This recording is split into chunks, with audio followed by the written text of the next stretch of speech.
அருட்பெருஞ்சோதி அருட்பெருஞ்சோதி பெரும் கருணை அருட்பெருஞ்சோதி. மெய்யன்பர்களே,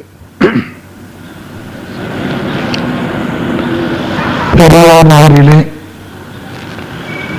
கோயில் கொண்டு எழுந்தருளியுள்ள பெருமானை தரிசிக்க நாம் கூடியிருக்கிறோம். வைணவம் சைவம் என்ற பேதமில்லாமல் சிவனையும் விஷ்ணுவையும் இணைந்த ஒரு திருக்கோயிலாக இந்த பெரியார் நகரிலே இது அமைந்திருக்கிறது. முன்னுரை கூறிய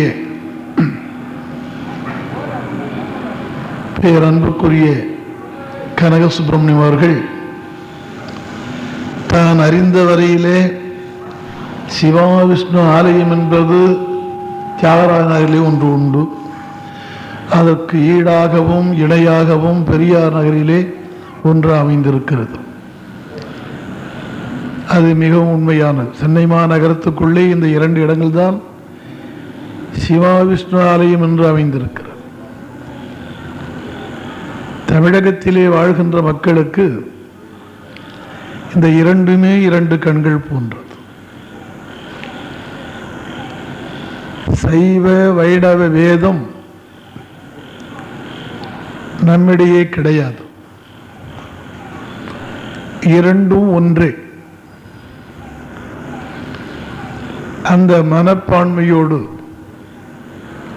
பெரியார் நகரில் இருக்கின்ற பெருமக்கள் இந்த திருக்கோயிலை நிறுவி அதை பொறுப்போடு நிர்வாகம் செய்து மக்களுக்கு அந்த ஒருமைப்பாட்டை வளர்த்து வருவது பெரிதும் பாராட்டத்தக்கது. அவர்களுக்கு நம்முடைய வாழ்த்துக்களை தெரிவிக்கிறோம். இந்த திருக்கோயிலே ஆடலழகனை எழுந்தருளச் செய்து அந்த காட்சியிலே தன்னுடைய உள்ளத்தை பதிய வைத்து பெரிதும் மகிழ்ந்து ஆழ்ந்து விடுகின்ற பேரன்புக்குரிய, நாம் எல்லாம் போற்றுதற்குரிய திருவாளர் டி கணேசன் அவர்கள் மிகவும் பாராட்டுக்கும் வாழ்த்துக்கு உரியவர்கள். தன்னுடைய சொந்த முயற்சியினாலே ஒரு பெரும் செலவீட்டோடு ஆடல் அழகனை இந்த திருக்கோயிலே எழுந்தருளச் செய்து அவன் அருள் வெள்ளம் வருகின்ற மக்களுக்கு அள்ளிப்பருக செய்கின்ற ஒரு பேரன்பையும் பேருள்ளத்தையும் அவருடைய பார்க்கிறோம். அதை எழுந்தருளச் செய்ததோடு அது சார்பாக ஒரு 48 நாள் நல்ல நிகழ்ச்சியை நடத்தி மக்களுக்கு அருள் உணரை ஊட்ட வேண்டும் என்று ஆறாத அன்போடு இந்த ஏற்பாட்டையும் செய்திருக்கிறார்கள். அவளை எற்றி முறை நாம் வாழ்த்தினாலும் வணங்கினாலும் தகும். நல்லதொரு அடியார் திருவாளர் கணேசனார் அவர்களை நான் ஒரு 1959 அறிவேன். கொள்கை பிடிப்பும் தெய்வ நம்பிக்கையும் ஒரு முறையான வழிபாடும் தவறாமல் செய்கின்ற தாளாளர். பிரதோஷம் என்று வந்துவிட்டால் மயிலாப்பூர் செல்லாமல் இருப்பதில்லை, தொடர்ந்து இருப்பார். மயிலையில் வாழும் பெருமானிடத்திலே தன்னை பெரிதும் ஐக்கியப்படுத்தி கொண்டவர்கள். அப்படி ஒரு நல்ல அடியாரை சிலர்தான் நம்மாலே பார்க்க முடிகிறது. அந்த சிலரில் ஒருவராக திகழ்கின்ற பெரியவர் கணேசனார் அவர்கள். அவருடைய அன்பினாலும்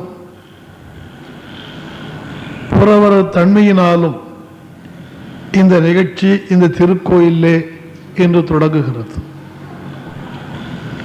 இந்த நகரிலே மீனாட்சி சுந்தரேசனார் இந்து பண்பாட்டு சங்கம் ஒன்று அமைத்து அதற்கு நிர்வாகிகளாக பலர் பொறுப்பேற்றாலும் திருவாளர் ராஜகோபால் அவர்கள் தலைமை தாங்கி பொறுப்போடு நடத்துகிறார் என்பதை நாம் இந்த அழைப்பின் மூலம் அறிகிறோம். ஒரு திருக்கோயில், அந்த திருக்கோயிலே மக்களெல்லாம் வந்து வழிபட்டு பயன்பெற வேண்டும் என்றால் நிர்வாகிகள் சரியாக இருக்க வேண்டும். அந்த திருக்கோயிலே எழுந்தருளுள்ள பெருமானை முறையாக ஆராதனை செய்து அர்ச்சித்து மக்களை வாழ்த்தி நல்நிலைக்கு உயர்த்துகின்ற சிவாச்சாரியார், பட்டாச்சாரியார் இவெல்லாம் முறையாக இருத்தல் வேண்டும். இங்கே இருக்கின்ற இருவேறு மக்களும் அந்த பொறுப்போடு ஒழிக்கொள்ள நிர்வாகம் பொறுப்பேற்று நடத்தி கொண்டிருக்கிறது. அந்த பொறுப்பின் கீழ் நம்முடைய அன்புக்கும் பாராட்டுக்குரிய திருவாளர் கணேசனார் அவர்கள் இந்த நிகழ்ச்சி ஏற்பாடு செய்திருக்கிறார்கள். இதை தொடங்குவதற்கு முன்னமே முன்னுரை கூறிய நமது மதிப்புக்குரிய கனகசுந்தரம் அவர்கள் இது சொற்பொழிவல்ல, பாடமல்ல, அருளுரை என்று சொன்னார்கள். அவர்கள் மனதிலே தோன்றியதை சொல்லியிருக்கிறார்கள். ஒரு 48 நாள் ஒரு மண்டலம் என்று சொல்லுகிற ஒரு வழக்கு உண்டு. உடலிலே பிணி இருந்தால் அந்த பிணியை தீர்த்து கொள்ள மருந்து தேவை. அந்த மருந்தை ஒரு நாள் 2 நாள் உண்ணுகின்ற போது பயன் தெரியலாம். நோய் அறவே தீர வேண்டும் என்றால் ஒரு மண்டலம் மருந்தை பயன்படுத்த வேண்டும் என்று நம்முடைய பழமையான மருத்துவர்கள் நமக்கு அறிவுரை கூறுவார்கள். புதுமையான மருத்துவர்களும் அதை மறுப்பதில்லை. மருந்துகள் உண்ணுகின்ற போதும் அந்த மருந்துக்கு ஏற்றவாறு பத்தியம் என்று சொல்லுவார்கள். அந்த பத்தியத்தையும் மேற்கொள்ள வேண்டும். இப்ப ஆன்மாவுக்கு ஒரு நோய் இருக்கிறது. அந்த ஆன்ம நோய் நீங்கி அருள் நலம் பெற வேண்டும் என்று சொன்னால் இந்த 48 நாளும் கிடைக்கின்ற அரிய மருந்தை நீங்கள் பயன்படுத்திக் கொள்ள வேண்டும். அந்த மருத்துவம் இதை கேட்கின்ற போது மருந்தாக பயன்படுகிறது. ஒரு நாள் மருந்துண்டு, ஒரு நாள் மருந்தை விட்டு, ஒரு நாள் பத்தியம் இருந்து, இன்னொரு நாள் பத்தியம் இல்லை என்றால் நோய் தீராது. அதுபோல தொடர்ச்சியாக 48 நாளும் இறைவன் திருவுருளால் கிடைக்கின்ற அருட்பிரசாதத்தை மருந்தாக ஏற்றுக்கொள்கிற நீங்கள் வருவதும் ஒரு பத்தியமாக வைத்துக் கொள்ளும். இது ஒரு வாய்ப்பு தானே. அவர்கள் என்னை இங்கு அழைக்கவில்லை என்றால் நான் இங்கு வருவதற்கும் வாய்ப்பில்லை. என்னுடைய வாய் வழியாக உங்களுக்கு கிடைக்க இருக்கின்ற இறைவன் திருவுருளாகிய நல்மொழிகளும் உங்களுக்கு கிடைக்க வாய்ப்பில்லை. சென்னை மாநகரத்தின் பல பகுதிகளிலே, மற்ற பகுதிகளிலே, சென்னையை அடுத்து பல ஊர்களிலே ஏறக்குறைய ஒரு 30 ஆண்டுகளுக்கு மேல் அடியடிய தொண்டு தொடர்ச்சியாக நடைபெற்றுக் கொண்டிருக்கிறது. ஆயினும் இப்பொழுதுதான் கனிந்திருக்கிறது பெரியார் நகருக்கு இது கிடைக்க. அதுவும் அவர்கள் வாயிலாக இங்கே அந்த வாய்ப்பினை நீங்களும் பெறுகிறீர்கள். அந்த வாய்ப்பினை பயன்படுத்திக் கொள்வது உங்களுடைய பொறுப்பு. ஒரு பழமொழி நம் நாட்டிலே உண்டு, தெய்வம் காட்டதான் செய்யும் ஊட்டுமா என்பார்கள். தெய்வம் ஊட்டமும் செய்யும், அதை விழுங்குவதற்கு நாம் தான் முயற்சி. மணிவாசக பெருமான் சொல்லுவார்,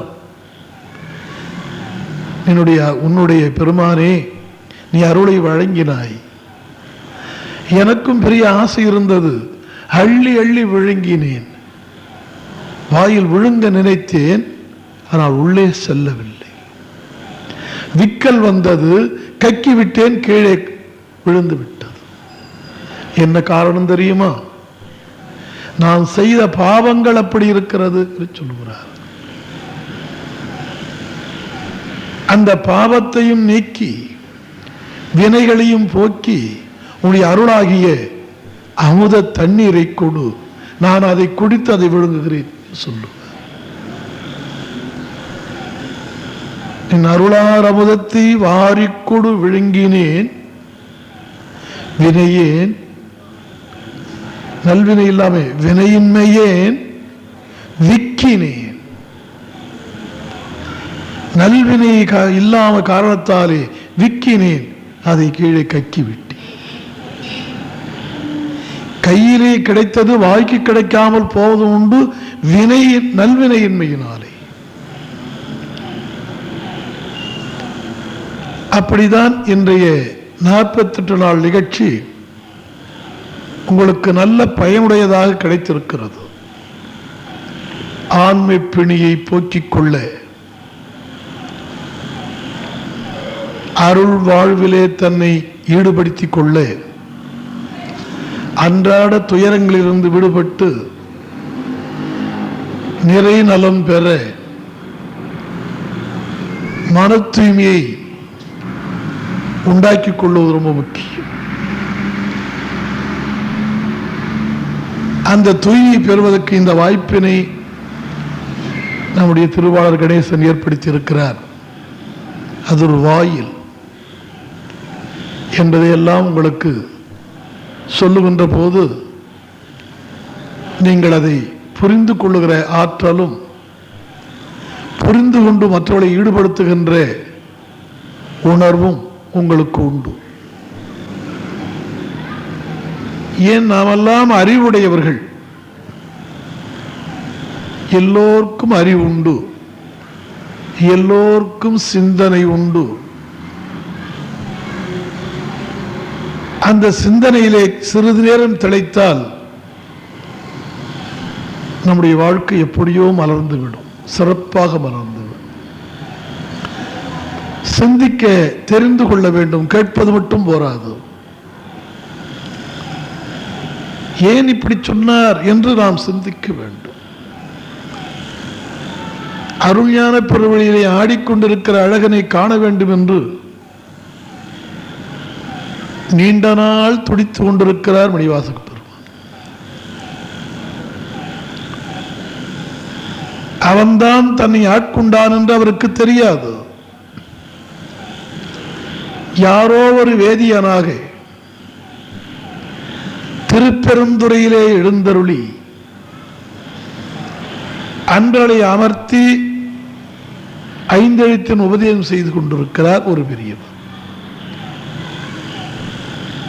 அந்த வழியே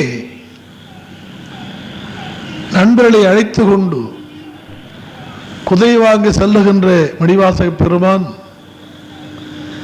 அந்த ஒலி கேட்டு திரும்பி பார்க்கிறார். ஒரு ஒளிமயமான திருவுருவம் அமர்ந்து மனிதனாக பிறந்துவிட்ட பிறகு அவன் எதை அறிய வேண்டும், எதை உணர வேண்டும், எதை சார வேண்டும், எதை சாரக்கூடாது, அந்த சாரத்தை மொழிந்து கொண்டிருக்கிறார் அந்த பெரியவர். சென்றவர் அவரோடு ஐக்கியமாகி விடுகிறார். அதை கேட்டு மகிழ்ந்து விட்ட பிறகு சொல்கிறார் மணிவாசக பெருமான், இவர் மனிதர் அல்ல, மனித வடிவத்திலே இறங்கி வந்த தேவன், ஆடும் பெருமான். அவனை மக்களாகிய நீங்கள் உதாசீனமாக நினைத்துவிடக் கூடாது என்று சொல்லுகிறார். அருவரத்து ஒருவன் அவனியில் வந்து குருவரனாகி அருளிய பெருமையை சிறுமை என்று இகழாதீர். அனுபவம். அங்கே ஆட்கொண்டு விட்ட பிறகு அவரை கைவிட்டு செல்லுகிறான் ஆடும் பெருமான். நீண்ட நாள் அலைந்து திரிந்து பிறகு ஒரு நாள் அந்த பெருமானை காணுகின்றார். இன்று நான் பெரிதும் முன்னுரையாகவே சிலவற்றை சொல்லுகிறேன். நம்மை ஆட்கொண்டு விட்ட அந்த பெருமான் ஆடும் வெளியிலேயே ஆடிக்கொண்டிருக்கின்றான். அவனை காண வேண்டுமே என்று பெரிய ஏக்கம் வருகிறது. காணுகின்றார். அவரை கண்ட பிறகு அவன் என்ன அருள் செய்தான் என்று எண்ணுகின்றார். ஏங்கி ஏங்கி அழுகின்றார். மனிதனை காண்பது மிகவும் கடினம். யார் மனிதன் நமக்கு தெரியாது. ஆனால் ஆண்டவனை காண்பது மிகவும் சுலபம். சுலபமான காரியத்தை விட்டுவிட்டு கடுமையான காரியத்தில் தான் மக்கள் எல்லாம் ஈடுபடுவார்கள்.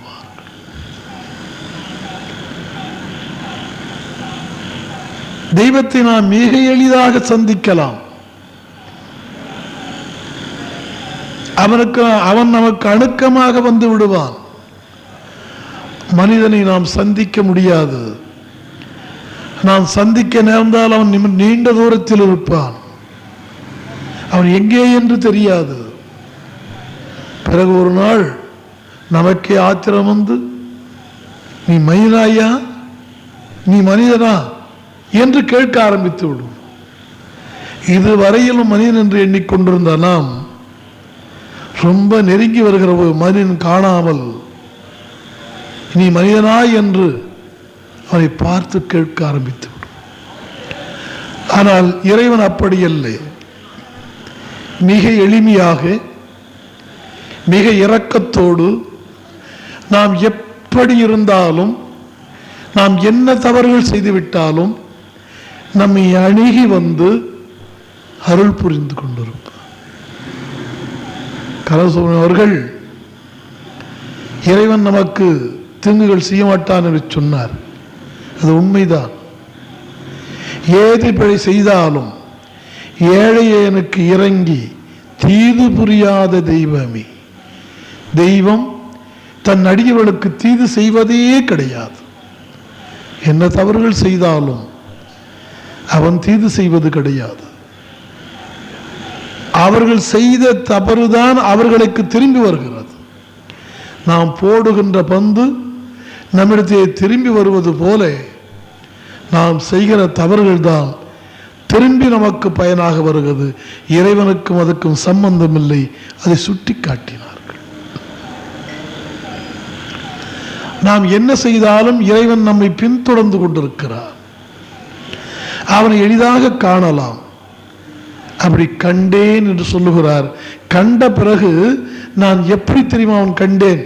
சாதாரணமாக காணவில்லை. அணிகள் தில்லையிலே ஆடுகின்ற பெருமானை அம்பலத்தை கண்டேன் என்று மணிவாசன் பெருமான் சொல்லும். என்னையா அந்த கடவுள் செய்கிறார்? அதைத்தான் நாம் எண்ணி பார்ப்பதில்லை. அவன் நமக்கு செய்கின்ற அருளையும் அரிய பெரிய நலங்களையும் சொல்லி எண்ணி பார்க்கிறார். ஒரே ஒரு செய்தியை உங்களுக்கு சொல்லுகிறேன். மாணிக்க வாசகமான் சொல்லுவது, பாலாமா சாப்பிட்றதில்லை. மாணிக்க வாசக பெருமான் அதை சொல்லுகிறார். அவர் சொல்லுவதனுடைய சாரத்தை முதலே உங்களுக்கு சொல்லுகிறேன். இந்த பிறவிக்கு வருவதற்கு முன்னே நாம் எந்த பிறவியில் இருந்தோம் யாருக்கேனும் தெரியுமா? உடல் வரும் வகையறியீர், உயிர் வரும் வகையறியீர். வள்ளல் பெருமான் இதை பற்றி பேசுவார். உடலும் உயிரும் இணைந்து வாழ்கின்ற தன்மை எதனால் என்று நமக்கு தெரியவே தெரியாது. இதற்கு முன் நாம் என்ன பிறவியில் இருந்தோம், எந்த இடத்தில் இருந்தோம், ஒன்றுமே நமக்கு தெரியலை. ஒன்றே ஒன்று மட்டும்தான் இப்பொழுது கண்ணுக்கு முன்னே தெரிகிறது. நான் என் தாய் வயிற்றில் இருந்து வந்தேன். அதை மட்டும் தெளிவாக தாயின் பாலை உண்டு தாய் மடியில் தவழ்ந்து தாய் அன்பை பெற்று தந்தையின் உரத்தோடு வாழ்கின்ற ஒருவன் அவர்கள் அந்த அறிவை ஊட்ட அந்த அறிவை பெற்று விளங்குகிறார். அந்த தாய் கருவில் இருந்ததை கூட தன்னால் அறிய முடியவில்லை. என் வயிற்றுல சுமந்தண்டா உன்னை தாய் சொல்லுகிற போதுதான் தாய் சுமந்தாள் என்ற உணர்வு வருகிறது. அதற்கு காரணமாக இருந்த தந்தையும் தாய் சுட்டி காட்டுகிற போது தெரிகிறது, இவர்தான் தந்தை. இந்த உடலுக்கு தாயும் தந்தையுமாக இருந்த இரண்டு பேரை நாம் அறிந்து கொள்கிற வாய்ப்பு இருக்கிறது. இவள் காரணப்பொருள், காரிய பொருளாக இறைவன் இருக்கிறார். அந்த இறைவன் நம்மை எப்படி இணைத்து வைக்கின்றான் என்பது நமக்கு தெரியாது. நம்மால் அறிந்து கொள்ளுகிற தாகம் இல்லை. தாகம் வேண்டும். இறைவனை அறிவதற்கு தாகம் வேண்டும். தாகம் என்று சொன்னால் எப்படி இருக்க வேண்டும் என்று ஒரு குறிப்புக்காக சொல்கிறேன். உப்பு அதிகமாகிவிட்ட உணவை உண்டு விடுகிறோம். கடுமையான வெயிலும் கொளுத்துகிறது. நீண்ட தூரம் நடந்து கொண்டிருக்கிறோம். அப்போது தாகம், வறட்சி நாவை உள்ளே இழுக்கிறது. என்ன தண்ணியை தேடுவோம்? தூய்மையான தண்ணியை தேடுகிறோம். இருப்பினும் எந்த தண்ணியும் கிடைக்கவில்லை. கொஞ்சம் அசுத்தமான தண்ணி தான் இருக்கிறது. அப்போது நாம் என்ன செய்வோம்? அந்த தாகம் அதிகரித்து முடியாத போது எந்த தண்ணியாக இருந்தாலும் உண்டுவிடும். அதான் அரிய தாகம். அப்படிப்பட்ட தாகம் நமக்கு எடுக்கின்ற போது இறைவனை நிச்சயமாக நாம் சந்திக்கின்றோம். அந்த அருந்தாபம் இருக்கிறது.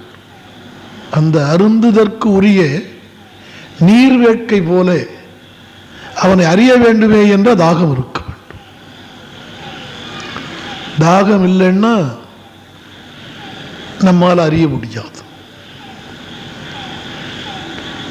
அப்படி ஒரு தாகம் எடுக்க வேண்டும் என்றால் நமக்கு ஒரு உணர்ச்சி வர வேண்டும். அந்த உணர்ச்சி தான் ரொம்ப முக்கியம். ஒரு பிள்ளை தாயிலிருந்து உருகின்றான். இன்னொரு பிள்ளை தாய் தந்தையை பற்றி கவலைப்படுவதே இல்லை. இப்போ தாயின் அருமை, தந்தையின் அருமை, இதை இரண்டையும் தெரியாத பிள்ளை, மனம் உருகாத பிள்ளை. தாயும் தந்தையுமாக இருக்கின்ற ஒரு பொருளை உணர்கின்ற போதுதான் நெஞ்சம் உருகும். யாரோ ஒரு சொன்னார், பாடினார், நெஞ்சம் உருகுதையா. இந்த பாட்டெல்லாம் நீங்க கேட்டது தானே? எப்போது நெஞ்சம் உருகிறது? நினைந்து நினைந்து நெகிழ்ந்து நெகிழ்ந்து ஊற்றெழும் கண்ணீர். அதனால் உடம்பு நனைந்து நனைந்து. நன்னிதியே ஞான நடத்தரசே, என்னுரிமை நாயகனே என்று வனைந்து வனைந்து பற்றுகிற ஒரு நிலை. நினைக்கணுமே. இனி பெரியவர்கள் சொல்லுவார்கள், நினைப்பற நினைந்தேன்,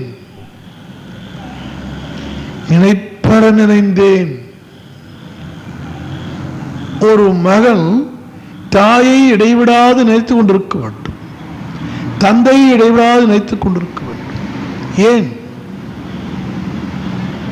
அந்த குழந்தை கீழே விழுந்தது, சத்தம் கேட்கவில்லை, தாய் துடிக்கின்றாள், தந்தை கவலையோடு இருக்கிறார். குழந்தை அழவில்லை என்பதற்காகவே தாய்க்கும் நிறைவு ஏற்படவில்லை, தந்தைக்கும் அதிலே கவலை ஏற்படுகிறது. ஏன் குழந்தை அழலை? துடிக்கிறார்கள். அழுவது என்றால் ஒரு திருப்தி. அந்த குழந்தையை அவர்கள் வளர்ப்பதற்காக என்ன சிரமம் எடுத்துக்கொண்டார்கள். அந்த சிரமத்தை நாம் எண்ணி பார்த்தால் அதற்கு பரிசாக ஏதேனும் கொடுக்கலாமா என்று அந்த பிள்ளை நினைப்பானையானால் அவன் எதையும் கொடுக்க முடியாது. ஒரு சமயம் இரவலாக அந்த இறைவனிடத்திலே கேட்டு, இந்த உலகத்தை எடுத்து என் தாய்க்கு பரிசாக கொடுக்க போகிறேன் என்று சொல்லுவானையானால், இறைவன் கொடுத்த இந்த உலகத்தை இரவலாக வாங்கி தாய்கையிலே கொடுத்து, என்னை சுமந்து ஈன்றெடுத்து என்னை வளர்த்து ஆளாக்கிய தாயாகிய உனக்கு இது பரிசு என்றால், ஒரே ஒரு நாள் கண்ணீர் சிந்தினாலே அதற்கு இணையாகாது. தாயின் பெருமை அத்தகையது. அந்த தாய் எப்படிப்பட்டவள்? குழந்தை அழுவானோ என்று பால் கொடுத்தவள், குழந்தை அழும் என்று நினைத்து ஓடி வந்து எடுத்து அணைத்து பால் கொடுத்தவள். இன்னும் சில நேரங்களிலே பால் சுமந்து அந்த சுமப்பினாலே சுரப்பினாலே தாங்க முடியாமல் இது இந்த சுமை குறைய வேண்டும் என்று பால் கொடுத்ததும் உண்டு. இவன் எதிர்காலத்திலே வளர்ந்து நமக்கெல்லாம் ஆதரவாக இருப்பான் என்று நினைத்து பால் கொடுத்ததும் உண்டு. இந்த மரபிலே ஒரு நல்ல குழந்தையாக வளர வேண்டுமே என்று கவலையோடு நினைத்து பால் கொடுத்ததும் உண்டு. இந்த தாயின் அருமையை நினைத்தாலே உலகம் கூட பரிசாக கொடுத்தால் அதுக்கு சமமாகாது. நினைத்து பாலூட்டிய தாயினுடைய அருமை பெருமைகளே இத்தகைய பெருந்தால், இந்த தாயை விட எதையும் நினைக்காமல் நம்மை காத்து கொண்டிருக்கிறார். பால் நினைந்துட்டும் தாயினும் சால பறிந்து பாவியேனுடைய ஊனினை உருக்கி உள்ளொளி பெருக்கி உலப்பிலா ஆனந்தமாய தேனினை சொரிந்து புறம் புறம் திரிந்த செல்வானே. அப்படி சொரிந்து விட்டு பின்னாலேயே சுற்றிட்டு இருக்கிறான். எங்கே குழந்தை தத்தி தவறி விழுந்து விடுவானோ அவனை எடுத்து நிறுத்த வேண்டும், ஏற்றமான நிலைக்கு கொண்டு போக வேண்டும் என்றெல்லாம் கவலையோடு தாயினும் சால பரிந்து செய்கின்றான். அவன் எப்பொழுதெல்லாம் என்ன செய்தான் என்பதை மணிவாசக பெருமான் மீண்டும் நினைக்கிறார். அப்பொழுது ஒரு கருத்தை சொல்லுகிறார். அந்த கருத்தை மீண்டும் சாரமாக சொல்லுகிறார். தாயின் கருவிலே குழந்தை என வருவதற்கு முன்னே எங்கோ இருந்த உயிரை பஞ்சபூதங்களின் வழி வர வைத்து தந்தையின் வழி நிலை பெற செய்து தாயின் கருவிலே செல்லுகின்ற போது, அது செல்லுகின்ற போதே உள்ளே இறைவன் சென்றார். நாம் பிறப்பதற்கு முன்னே எந்த பிறவி என்று தெரியாமல் இருக்கட்டும், ஆனால் என்ன நிறம், இந்த உயிருக்கு என்ன வடிவம்? அது கருப்பா சிவப்பா? இல்லை, நாம் பிறக்க போகிறோம். ஆணாக பிறக்க போகிறோமா? பெண்ணாக பிறக்க போகிறோமா? கருமையாக இருக்க போகிறோமா? சிவப்பாக இருக்க போகிறோமா? அறிவோடு பிறக்க போகிறோமா?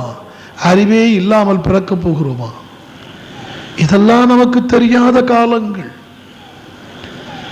அந்த காலத்திலே தாயின் கருவுக்குள்ளே இந்த ஜீவன் செல்லுகிறார். அதை செலுத்தி இந்த கருவிலே போய் தங்குகிற போது இறைவன் அங்கே வந்து புகுந்து கொள்ளுகிறார். ரொம்ப அசுத்தமான இடம். நீங்கள் நினைத்தால் கண்கள் நீர் மல்கும். கதறி அழுவது தவிர அந்த கருணையை எண்ணி அவனுக்கு போற்றி சொன்னால் போட்டு போறாது. ஐயா, நீ செய்திருக்கிற கருணைக்கு உடம்பெல்லாம் கண்ணா அண்ணா அமுதே என்று சொல்லி அரற்றி அழ வேண்டும். ஆனால் நாம் தீவினை செய்தவன். அதனால இருக்கின்ற 2 கண்ணிலும் தண்ணீர் வரவில்லை. கண்ணினையும் மரமாம் தீவினையே இருக்கிறது. தீவினை செய்த காரணத்தினாலே என் கண்கள் 2 மரமாக இருக்கிறது. நீ செய்த கருணை எண்ணினால் உடம்பெல்லாம் கண்ணாகி அத்தனை கண்களிலும் நீர் பொழிந்து நெடுந்தாரை கண் பிடிப்பே உடம்பெல்லாம் தண்ணீராக மாறும். மாணிக்கவாசகர் சொல்லுகிறார். எதை எண்ணி சொல்கிறார் என்று நாம் சிந்தனை கொண்டு வரும்போதுதான் தெரியும். அப்படி உருத்தெரியாத காலத்திலே உள்ளே செலுத்திவிட்டு ஒரு பக்கம் இந்த தாயின் வயிற்றுக்குள்ளே மலப்பை, இன்னொரு பக்கம் சிறுநீர்ப்பை, இன்னொரு பக்கம் குடல், சகதி, சேறு அத்தனையும் கிடக்கிறது. 2 நாளாக மழை தூறுகிறது, நீர் தேங்குகிறது, சேர் இருக்கிறது. காலை வைக்க கூசி கூசி வைத்து நடந்து கொண்டிருக்கிறோம். ஆனால் நம்முடைய வயிறை கொஞ்சம் திறந்து பார்த்தால் மலமும் சிறுநீரும் சகதியும் நிறைந்த இடம். சிறிது கூட அருவருப்பில்லாமல் அதற்கு உள்ளே வந்து அந்த கருப்பையிலே இருந்து கருவிலே சென்ற அந்த உயிருக்கு தான் தந்த உடலை கண்ணாய் காதாய் மூக்காய் வாயாய் கைகளாய் கால்களாய் இத்தனையும் உருவாக செய்கிறார். ஒரு பெரிய ஓவியனாக, ஒரு பெரிய சிற்பியாக அருமையான உருவத்தை செய்கிறார்.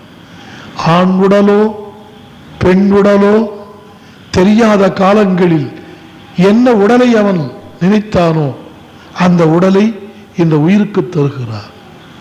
தந்தது மட்டுமல்ல, அந்த அருமையை எண்ணி பாருங்கள்.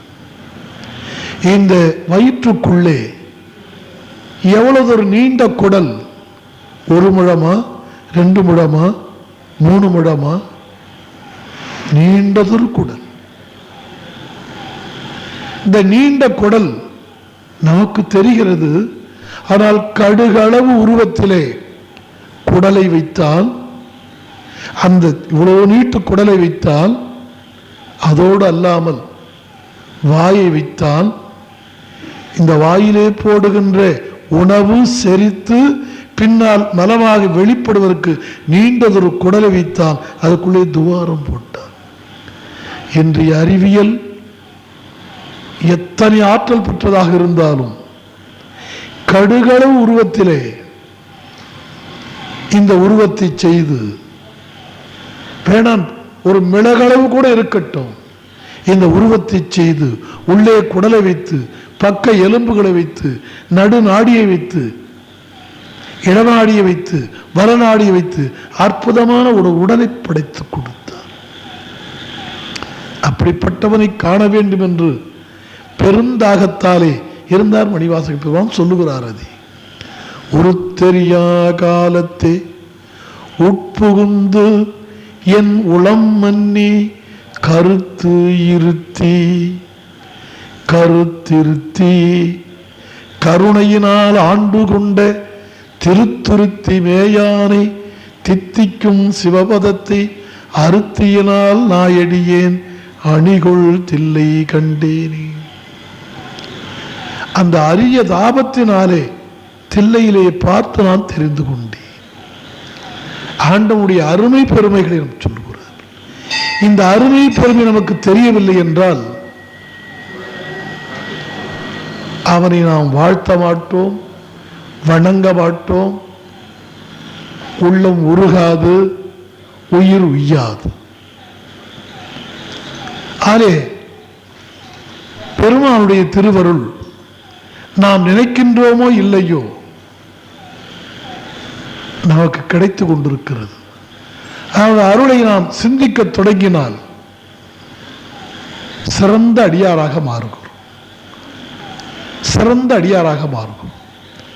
அது கூட மணிவாக சொல்றார், சிறந்தடியார் சிந்தனையுள் தேனூரி நின்று பிறந்த பிறப்பிருக்கும்.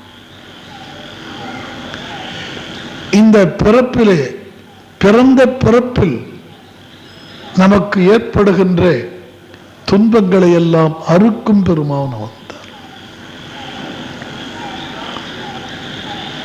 அந்த பெருமானுடைய கருணைக்கு நாம் ஏங்கி நின்று என்றும் உருகுதல் வேண்டும். அந்த உருக்கத்தை கொள்ளுவதற்கு ஏற்ற வகையிலே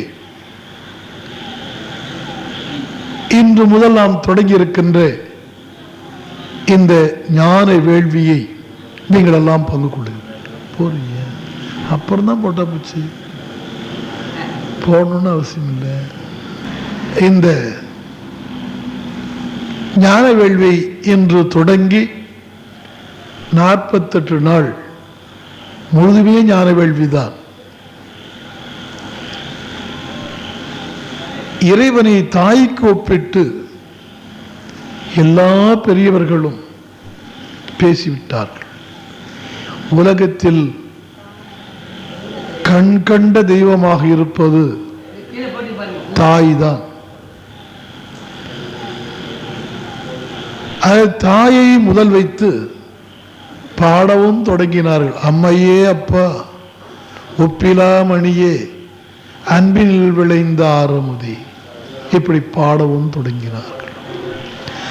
இறைவனை கூட அம்மையாக முதலே தான் பாடுகிறார். இந்த அம்மையும் அப்பனுமாக விளங்குகிற அந்த பெருமான் அங்கு எங்கே காண முடியும் என்பதையும் அந்த பாட்டிலே சொல்லுகிறார். அன்பில் விளைந்த ஆரமுதே, அன்பினால் தான் அதை அடைய முடியும் என்பதை மிக தெளிவாக சொல்லுகிறார். இந்த அழைப்பிலே மிக அருமையான 2 பாடலை போட்டிருக்கிறார்கள். முதல்லே போட்டிருக்க, எப்படி தேர்ந்தெடுத்தாங்கன்னு தெரியல. அதிலே ஒரு பாடல், தோற்றம் துடியதனில் தோயும் திதி அமைப்பில் சாற்றியிடும் அங்கையிலே சங்காரம் உற்றமா உந்து மலர்பதத்தை உற்ற திரோதும் முத்தி நான்ற மலர்பதத்தை நாடு என்பது. அருள்ஞான பெருவடியில் ஆடுகின்றவனுக்கு என்ன அடையாளம், என்ன தொழில், என்ன எப்படி வடிவம் ஆகிறது.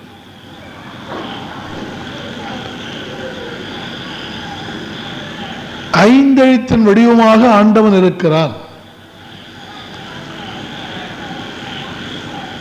அதை சொல்லுகிறார்கள். இப்போ நாம் இதுவரையிலும் எடுத்துக்கொள்ள ஒரு முன்னுரையாக உங்களுக்கு சொன்னேன். இந்த தலைப்புக்கே ஒரு முன்னுரை சொல்ல வேண்டும்.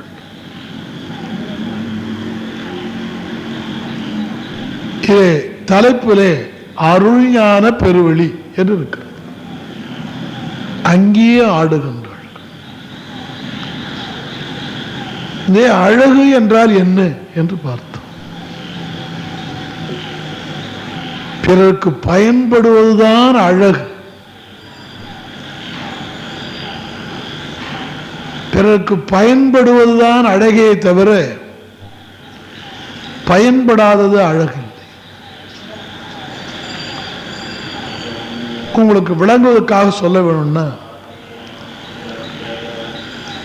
ரொம்ப அழகா அற்புதமா சமைச்சிருக்காங்க அப்படின்னு சமையலை பற்றி ஒருத்தர் பாராட்டினார்.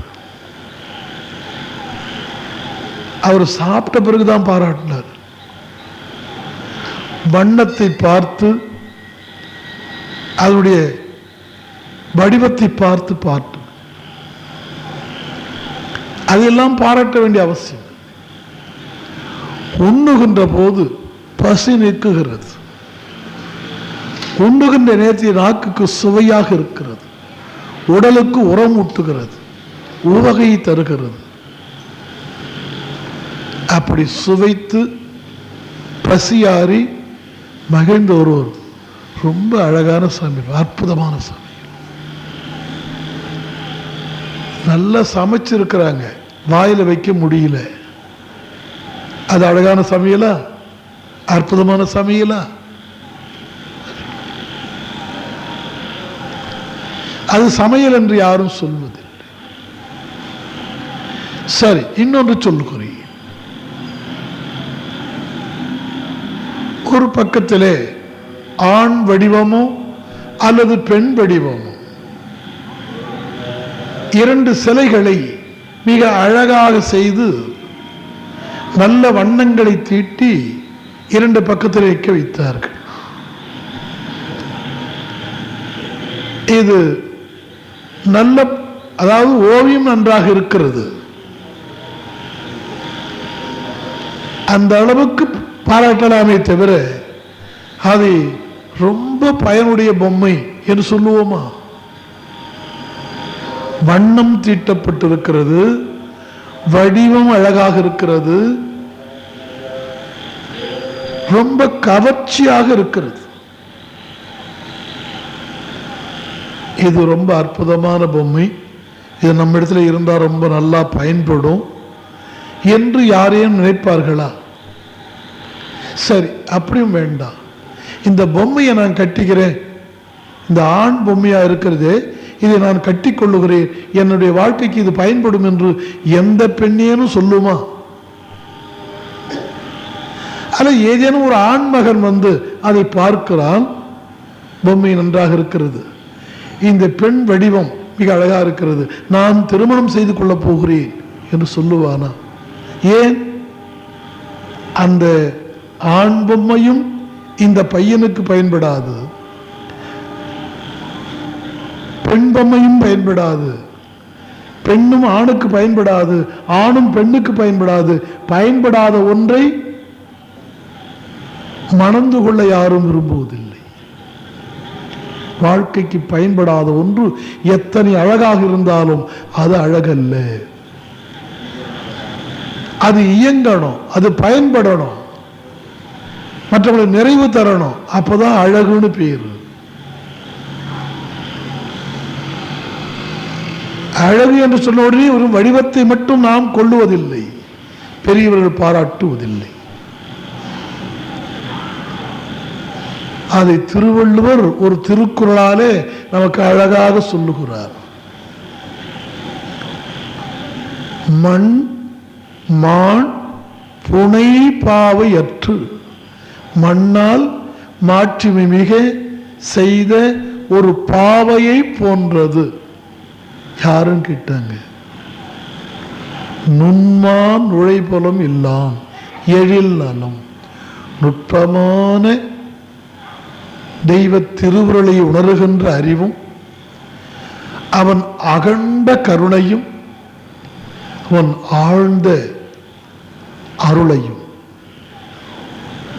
அறிய முடியாத அறிவுடையவன் எவனோ அவனுடைய அழகு அழகல்ல. மாணிக்க வாசக பெருமான் இறைவனை ஆழ்ந்து அகன்ற நுண்ணியனே, ஆழ்ந்து அகன்ற நுண்ணியனே. இறைவன் மூன்று வகையாக இருக்கிறான். ஆழ்ந்து போவார்க்கு மிக நுட்பமாக இருக்கிறான், ஆழ்ந்து இருக்கின்றான். கடல் அடியில் முத்திருப்பது போல கடலை போல் பறந்திருக்கின்றான், ஆழ்ந்து அகன்றிருக்கிறான். மிக நுண்ணியனாக அந்த கடல் தரும் மழையாக இருக்கிறான், முத்தாக இருக்கிறான், கடல் பரப்பாக இருக்கிறான், அவை தர நுண்ணிய நீராக இருக்கிறான். கடலுக்கு என்ன பெருமை? கடலுக்கு என்ன பெருமை? முத்து தந்தால் மட்டும் போராது, அது என்றும் வற்றாதிருப்பது. அது இருந்தால் மட்டும் போராது, வான்வெளியிலே நீரை தந்து மழையாக பயன்படுகிறது. ஆழ்ந்து அகன்று நுண்ணிய தன்மையில் இருக்கிறது. அப்படி ஒரு மனிதன் மிக ஆழமானவனாக, முதிர்ந்த முத்தை உதிர்ப்பவனாக இருக்க வேண்டும். அவன் மனம், அறிவு மிக பரந்ததாக இருக்க வேண்டும். அவன் மிக நுட்பமாக பிறருக்கு எப்பொழுதும் நலம் பயப்பவனாக இருக்க வேண்டும். இது மூன்று குணமும் இல்லாதவன் மண்ணால் செய்த அழகான பொம்மையை போன்றவன். இறைவனுக்கு இருக்கின்ற இலக்கணம் ஒரு